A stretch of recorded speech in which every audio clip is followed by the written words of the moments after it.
Hello दोस्तों, welcome to investment club. मेरा नाम है राहुल।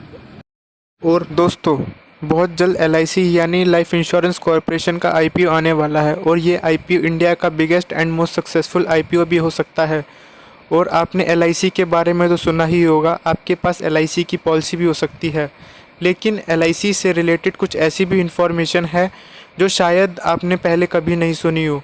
इसलिए आज हम एलआईसी के 10 इंटरेस्टिंग फैक्ट्स के बारे में डिस्कस करेंगे जो आपने एलआईसी के बारे में ना सुना हो। और ऐसे ही स्टॉक मार्केट से रिलेटेड इम्पॉर्टेंट अपडेट्स हमारे यूट्यूब चैनल और इंस्टाग्राम पेज पर पोस्ट किए जाते हैं। और अगर आप हमें फॉलो करना चाहते हैं तो डिस्क्रिप्शन में मैंने लिंक दे दिया है। और बहुत जल्द एलआईसी का आईपीओ आने वाला है, तो आपके पास डीमैट अकाउंट होना मैंडेटरी है, तो आप अपना डीमैट अकाउंट हमारे लिंक से डाउनलोड कर सकते हैं। तो चलिए डिस्कशन को आगे बढ़ाते हैं और बात करते हैं 10 इंटरेस्टिंग फैक्ट्स के बारे में। फैक्ट नंबर 1, एलआईसी बहुत सारे कंपनीज़ के मर्जर से बना है। आज़ादी से पहले जो भी इंश्योरेंस कंपनी थी इंडिया में, सारी लूजली रेगुलेटेड थी। मतलब उतने ज़्यादा रेगुलेशन उनको ज़्यादा कंट्रोल नहीं करते थे और वो स्पेसिफिक लोकेशन और सेक्टर के हिसाब से डिवाइडेड थे। लेकिन 1956 यानी आज़ादी के बाद गवर्नमेंट ऑफ इंडिया ने 245 इंश्योरेंस कंपनी को नेशनलाइज कर दिया और उनको मर्ज करके लाइफ इंश्योरेंस कॉरपोरेशन का फॉर्मेशन किया। और इस तरीके से इंडिया का मोस्ट ट्रस्टेड इंश्योरेंस यानी लाइफ इंश्योरेंस कॉरपोरेशन एलआईसी का फॉर्मेशन हुआ।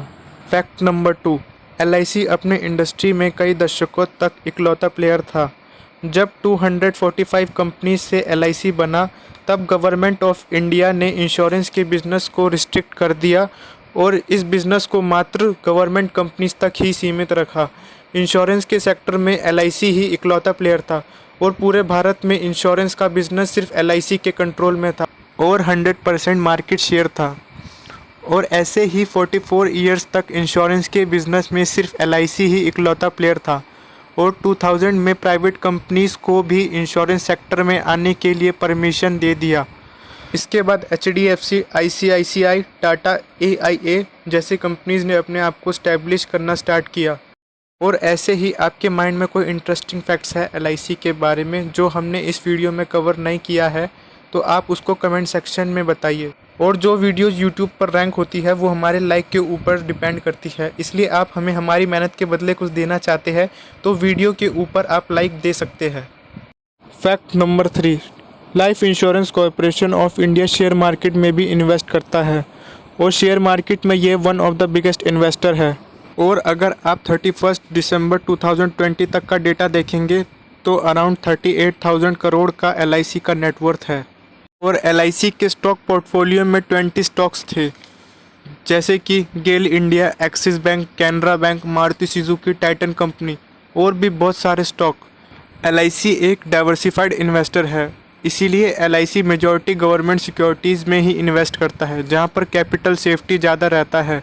अगर एलआईसी का फाइनेंशियल ईयर 2020 इन्वेस्टमेंट का देखें तो ये अराउंड 2.8 लाख करोड़ था, जिससे एलआईसी इंडिया का बिगेस्ट इंस्टीट्यूशनल इन्वेस्टर बन गया। एलआईसी नेशनल स्टॉक एक्सचेंज यानी एनएससी, जहां हम शेयर्स की बाइंग और सेलिंग की ट्रेडिंग करते हैं, उस कंपनी का भी प्रमोटर है। अराउंड 12.51 की स्टेक होल्ड करती है। और इतना बड़ा इन्वेस्टर होने के बावजूद भी एलआईसी जो भी इक्विटी में इन्वेस्ट करता है, एलआईसी का टोटल इन्वेस्टमेंट का सिर्फ 20% ही है। जैसा कि मैंने पहले ही बताया था, एलआईसी कैपिटल सेफ्टी पर ज़्यादा फोकस करती है और वो 80% मनी अपना सिक्योर तरीके से इन्वेस्ट करती है और बाकी का 20% शेयर मार्केट में इन्वेस्ट करती है। फैक्ट नंबर 4, जो भी एलआईसी कमाता है वो ज़्यादा से ज़्यादा शेयर कर देता है। जैसा कि हमने देखा था, एलआईसी शेयर मार्केट में मात्र 20% ही इन्वेस्टमेंट करता है और इसका मेजॉरिटी ऑफ इन्वेस्टमेंट वो गवर्नमेंट बॉन्ड्स, कॉरपोरेट बॉन्ड्स में इन्वेस्ट करता है। और जो भी प्रॉफिट इन इन्वेस्टमेंट से आता है उसमें से एलआईसी 95% प्रॉफिट अपने पॉलिसी होल्डर्स को शेयर कर देता है in the form of return and bonuses. और बचा हुआ 5% का प्रॉफिट वो इसके ओनर्स के पास चला जाता है, यानी गवर्नमेंट ऑफ इंडिया।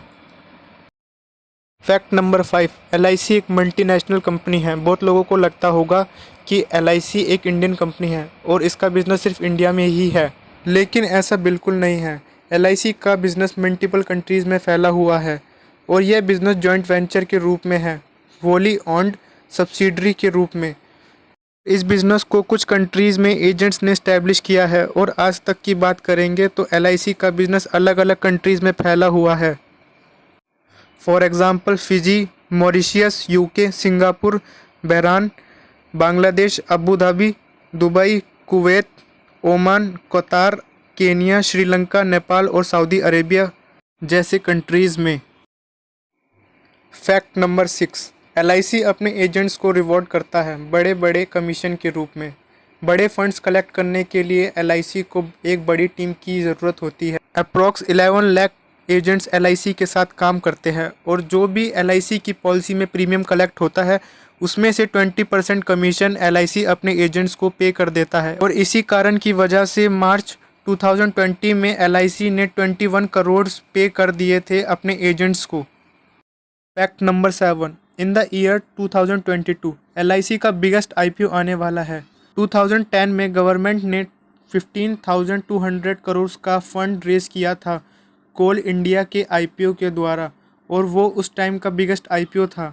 लेकिन अभी गवर्नमेंट LIC के 25% स्टेक सेल करना चाहती है जिससे गवर्नमेंट को 1 लाख करोड़ का फंड रेज हो सकता है और ये इंडियन स्टॉक मार्केट का सबसे बड़ा IPO होने वाला है, वो भी एक बड़े मार्जिन के साथ। और जैसा मैंने बताया था IPO में अप्लाई करने के लिए डीमैट अकाउंट ओपन करना मैंडेटरी है और डीमैट अकाउंट ओपन करने का लिंक डिस्क्रिप्शन में है, नीचे जाके चेक कर लीजिए। फैक्ट नंबर 8, LIC का जो एसेट्स है वो इतना बड़ा है जिसको कुछ ही टॉप ग्लोबल कंपनीज के साथ कंपेयर किया जा सकता है। अगर आप LIC का टोटल साइज़ देखेंगे तो मार्च 2020 में ₹32 लाख करोड़ का था। इसको पर्सपेक्टिव में डालने के लिए कुछ टॉप ग्लोबल कंपनीज के साथ कंपेयर करेंगे तो कुछ इस तरीके से होगा। दुनिया का one of the most valuable company Apple, जो कि आईफोन और आईपैड जैसे प्रोडक्ट बनाता है, उसका टोटल एसेट्स मार्च 2020 में अराउंड 17 लाख करोड़ का था। एक्सॉन मोबाइल, जो कि one of the biggest oil and natural gas company है दुनिया की, उसका टोटल एसेट्स अराउंड 2020 में 26 लाख करोड़ का था। यही नहीं, जो लाइफ इंश्योरेंस कॉर्पोरेशन का जो भी टोटल एसेट है वो दुनिया में 85% ऑफ द कंट्रीज़ का GDP से ज़्यादा है। यानी 100 देशों में से 85 देशों की GDP उतना नहीं है जितना LIC का टोटल एसेट्स है। फैक्ट नंबर 9, LIC का जो कस्टमर बेस है वो आपकी इमेजिनेशन से भी ज़्यादा बड़ा है। मान लीजिए आप पॉलिसी होल्डर्स की सेपरेट कंट्री बनाना चाहते हैं तो दुनिया का 4th मोस्ट पॉपुलेटेड कंट्री बनेगा। आप सही सुन रहे हैं, मुझे पता है आपको शायद यकीन ना हो रहा हो, लेकिन LIC के पास 29 करोड़ पॉलिसी होल्डर्स का कस्टमर बेस है। Fact number 10, life insurance corporation of India is directly guaranteed by government of India itself. ये पॉइंट सबसे इम्पॉर्टेंट है। अगर आप देखेंगे लाइफ इंश्योरेंस कॉर्पोरेशन को, जो कि 100% स्टेट रन कंपनी है, अगर कोई क्लेम डिफ़ॉल्ट होता है तो गवर्नमेंट ऑफ इंडिया खुद गारंटी देता है कि उनकी क्लेम्स को सेटल किया जाए। और इसी रीज़न की वजह से LIC का प्रीमियम ज़्यादा होने के बावजूद भी लोग प्राइवेट कंपनीज के कंपैरिजन में LIC को चूज़ करते हैं। LIC of India 19th most desired brand है और अगर आप स्पेशली BFSI सेक्टर की बात करें, it means business, financial services and insurance की बात करें तो वहाँ पर सेकंड बेस्ट ब्रांड है और फर्स्ट ब्रांड है SBI यानी स्टेट बैंक ऑफ इंडिया। और अगर आप LIC से रिलेटेड कोई भी इंटरेस्टिंग फैक्ट्स या इन्फॉर्मेशन जानते हैं तो उसको कमेंट सेक्शन में लिख सकते हैं। और आज का वीडियो आपको पसंद आया हो तो उसको लाइक ज़रूर कीजिए। आशा करता हूँ आप सभी अच्छे हो। Thanks for watching investment club.